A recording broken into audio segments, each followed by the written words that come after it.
Greetings and salutations. This is the Adjutant. And if you're preparing to commission as a military officer, whether through ROTC, Officer Candidate School, or direct commission, there is something I want you to understand right now. Commissioning is not simply a ceremony, it's a transformation.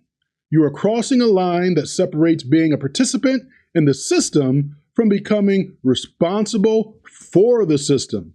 And most people walk into that transition unprepared, not physically unprepared, not even academically unprepared, but mentally and strategically unprepared. Today, I want to talk about something that almost nobody explains clearly, your commission training strategy. Not just how to pass the training, but how to prepare yourself to become the kind of officer people respect, trust, and follow. Because the truth is this, your habits before you commission will shape your entire officer career. Let's talk about it. The first reality of commissioning, the first thing you must understand is this. When you commission, you will instantly outrank people who have far more experience than you. Let me say that again. You will outrank people who know far more than you. You may pin on that gold bar, but the staff sergeant standing next to you may have 10 years of operational experience. He is deployed. He or she has trained other soldiers. He has led teams in environments you've never seen. And now you outrank him. That is the tension that every new officer must learn how to navigate. Your authority is given, but your credibility is earned. Your commission gives you rank, but behavior determines whether people respect it. And this is why your training strategy matters, because leadership credibility is built long before your first unit assignment. The first part of your commission training strategy is simple. Your physical fitness must be automatic. It's not adequate, not even average, but automatic. Because when you arrive at your commission training, everything becomes harder. You're under time pressure. You're under stress.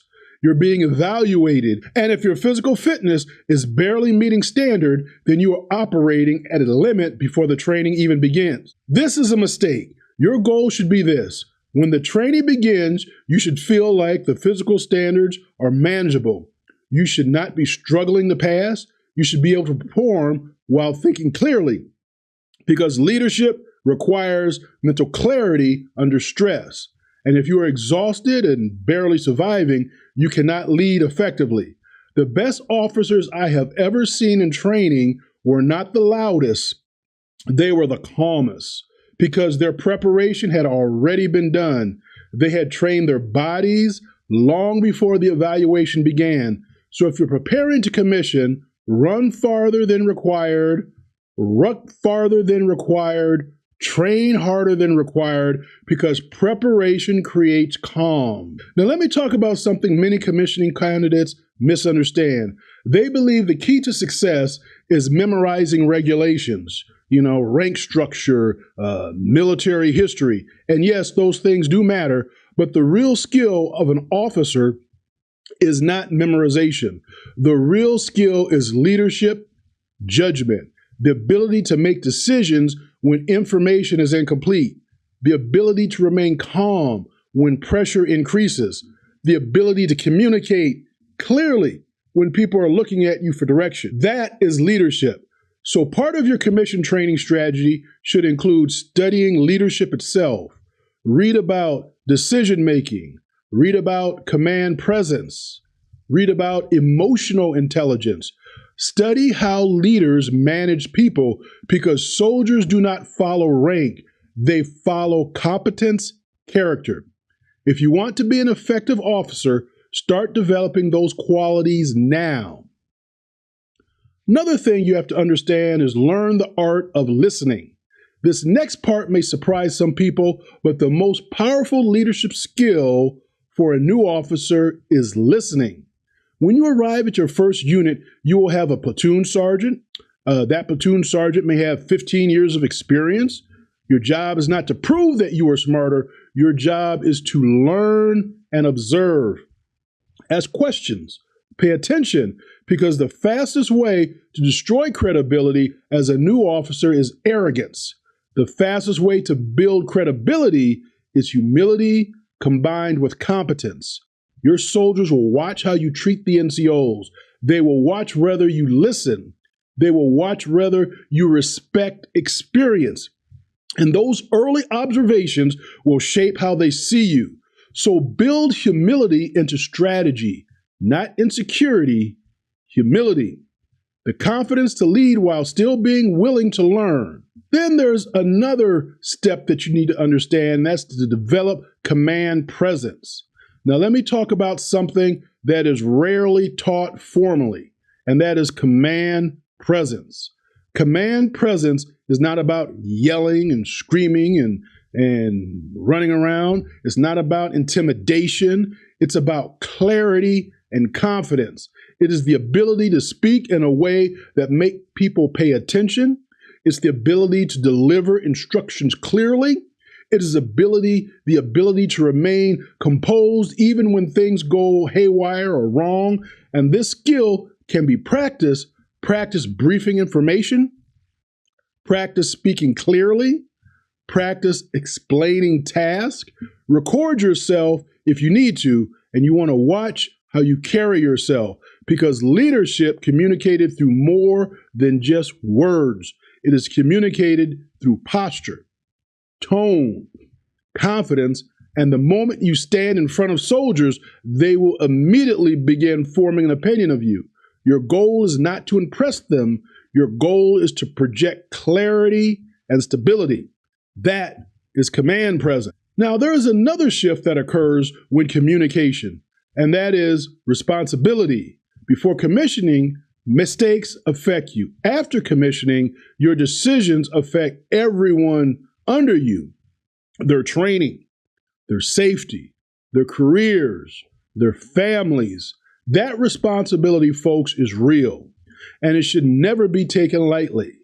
Good officers never forget that their authority exists to serve the mission and to protect the people entrusted to them. So your training strategy must include developing maturity, discipline, because leadership is not about power. Leadership is about stewardship. Now, financial discipline matters too, okay? Now, people rarely mention this in leadership decisions, and that is financial discipline. When you commission, your income increases. Your lifestyle will have opportunities to expand. But smart officers understand something very important, and that's financial stability creates personal freedom. And personal freedom strengthens leadership. And when you're not drowning in debt, when your finances are stable, you make decisions from a place of clarity. So start building good habits early.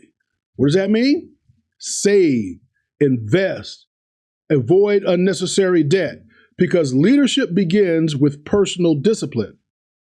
Then there's long-term officer identity, okay? I want you to think beyond commission training. Your goal should not simply be to pass. Your goal should be to build the foundation of the officer you intend to become. Are you the officer who develops soldiers? Are you the officer who leads calmly under pressure? Are you the officer who balances authority with humility? Those identities are not created overnight, folks. They are built slowly through preparation, through reflection, through discipline, and through experience. Commission training is simply the beginning. So if you are preparing to commission, prepare intentionally. Train your body, train your mind, develop humility, develop discipline, and understand that leadership is not about the rank on your chest. It's about the responsibility you carry, because the uniform does not create the leader.